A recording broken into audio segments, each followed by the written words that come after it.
তো বন্ধুরা কেমন আছো সবাই? আশা করছি সবাই অনেক অনেক ভালো আছো। আর আজকে ওয়েলকাম করছি নতুন একটা ব্লগটা হচ্ছে কোথাও যাচ্ছি না, প্রচণ্ড বাইরে গরম। আর তোমার হচ্ছে কিছু কথা বলি আজকে, সামনে ভোট, তো রাজনীতি নিয়ে জাস্ট দুটো কথা বলবো, আমার অভিজ্ঞতা শেয়ার করব।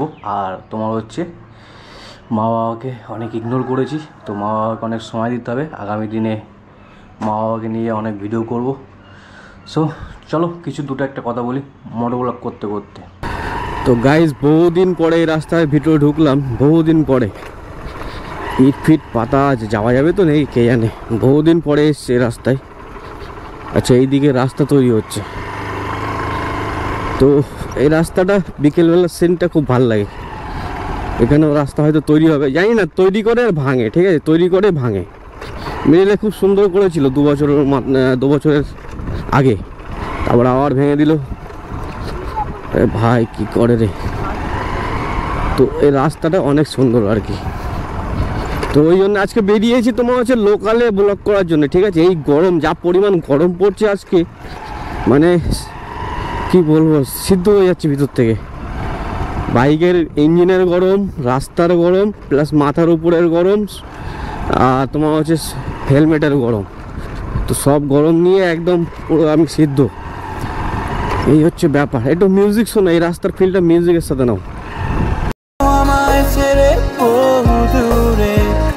মনে পড়ে সেই স্মৃতিগুলো তোমার, তুমি কি হবে আমার আবার নতুন করে লিখব গল্প আবার, তুমি কি হবে আমার আবার নতুন করে লিখব গল্প আবার। এরকম গরমে যদি এরকম একটা গাছতলা পাও, তাহলে দ্যাটস এনাফ ফর ইউ, মানে মাথা ঠান্ডা করার জন্যে। সো দাঁড়িয়ে আছি এখন, একটু যাবো ওই দিকে, ঠিক আছে। কোথায় গিয়ে ভালো একটা ছোটোখাটো ব্লগ করা যায় সেটারই পরিকল্পনা নিয়ে বেরিয়েছি, ঠিক আছে। এই সাইডের সিনারিটা দেখো, পুরো একদম মানে কত সুন্দর লাগে, তাই না? তো সূর্যটা এদিকে তো অন্ধকার লাগবে, সূর্যের রোদ তো বিপরীত দিকে আছে। তো যাই হোক, এখন চলো যাওয়া যাক, দেখি আরও কোথায় ভালো ভালো সিনারি তুলে ধরা যায়। ছোটোখাটো একটা ব্লগ করতেই হবে। ভাই সাহেব, প্রচুর গরম লাগছে।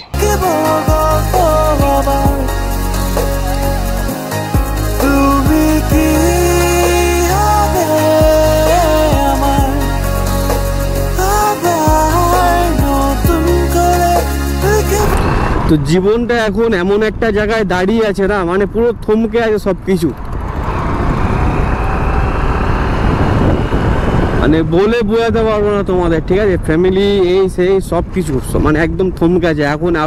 এমন একটা পরিস্থিতি, মানে সবচাইতে বেশি ফ্যামিলিকে আমার এখন প্রয়োজন, মানে আমাকে সাপোর্ট করতে হয় প্রচুর ফ্যামিলিকে। তো দেখি সামনের দিনে হয়তো আব্বা মা ভাই এদেরকে নিয়ে একটা তোমার হচ্ছে ঘুরতে যাওয়ার ব্লগ করবো, প্ল্যান করেছি আমি। তোমার হচ্ছে দার্জিলিং থেকে ঘুরে আসি, তারপরে এদেরকে নিয়ে হয় দীঘা বা বকখালি এরকম একটা ট্যুর প্ল্যান করব, দিয়ে যাব, ঠিক আছে। সময় অনেক কম, সো যতটুকু সময় পাওয়া যায় নিজের পরিবারকে দেব। অনেক কিছু বুঝলাম, অনেক কিছু শিখলাম, অনেক কিছু দেখলাম, বাট নিজের পরিবারকে সবচেয়ে বেশি ইগনোর করলাম। সো তো আর ইগনোর করা যাবে না বাবা মাকে, ঠিক আছে। বাবা মা ভাই এদেরকে ইগনোর করা যাবে না, যতটা সাপোর্ট পারো এদেরকে দিতে হবে, কারণ এদেরকে একটা সময় পরে ছেলেদেরই প্রয়োজন হয় না প্রতিটা বাবা মায়ের। তো সেটাই চেষ্টা করব, আর কোনো ভুল পথে যাব না, আর কোনো ভুল মানুষের সঙ্গ নেব না। So never again love for me. এই জায়গাটা দেখো কত সুন্দর।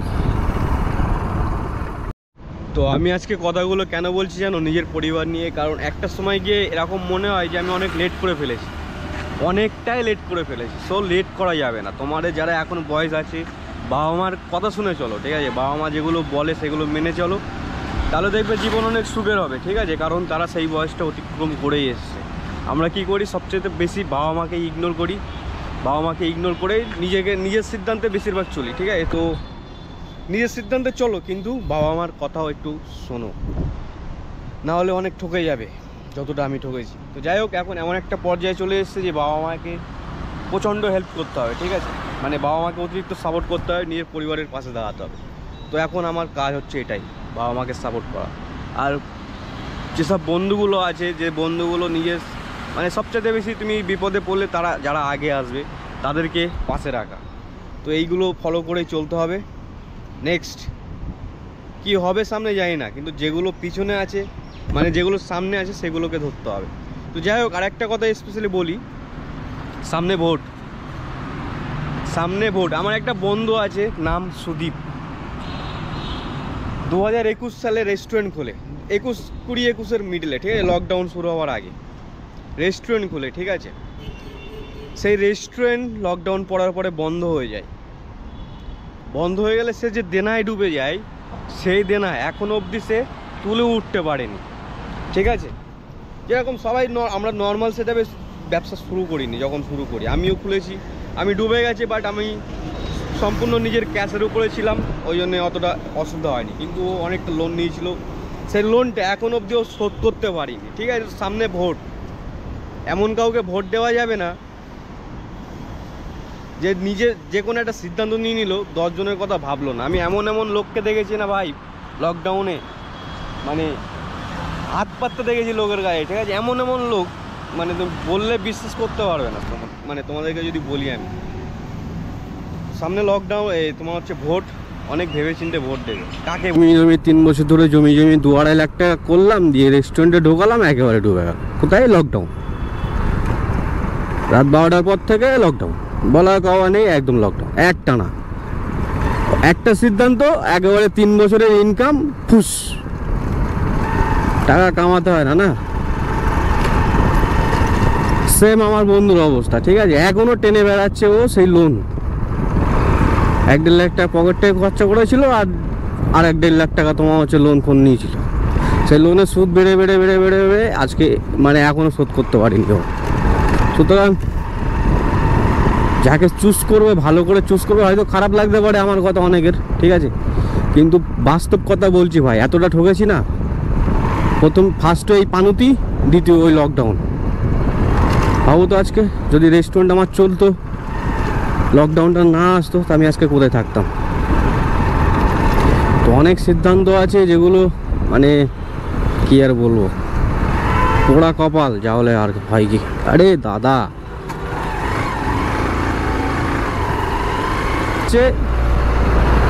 পুরো ব্যবসা লাটে উঠে গেল, যা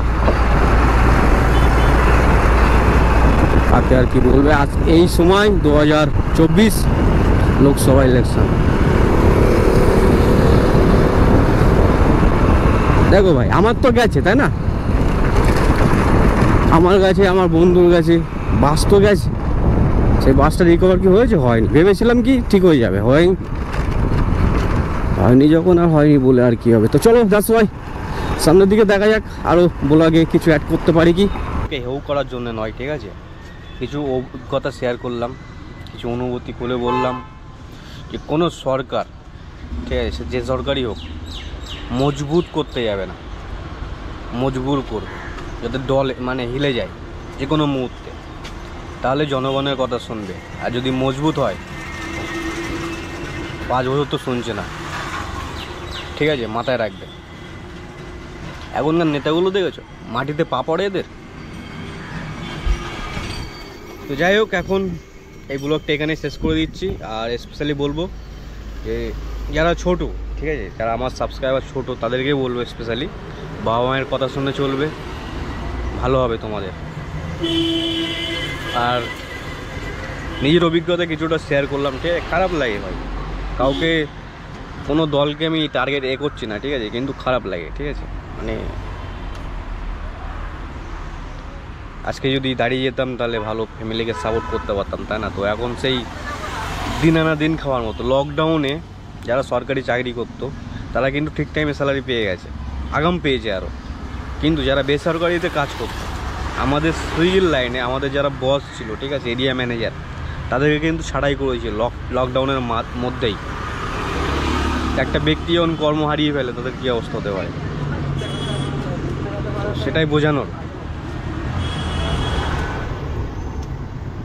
যারা ভাবো না, দিল্লি বোম্বাই থেকে যারা হেঁটে হেঁটে বাড়ি এসছে, মানে কি খাবে বাইরে থেকে, তো যারা হেঁটে হেঁটে বাড়ি এসছে যে কিছু খেতে হবে, কিছু করতে হবে না, লকডাউনে কেউ তো গালে তুলে খাবার দিয়ে যাবে না। তো যারা হেঁটে হেঁটে এসছে তার কত মানুষ মারা গেছে হাঁটতে হাঁটতে, সেই অনুভূতিগুলো ভাবো। হয়তো তুমি বুঝতে পারবে না যতক্ষণ না তোমার সাথে ঘটবে জিনিসটা। তো তোমার সাথে যদি না ঘটে তার আগে এই জিনিসটা ভাবো।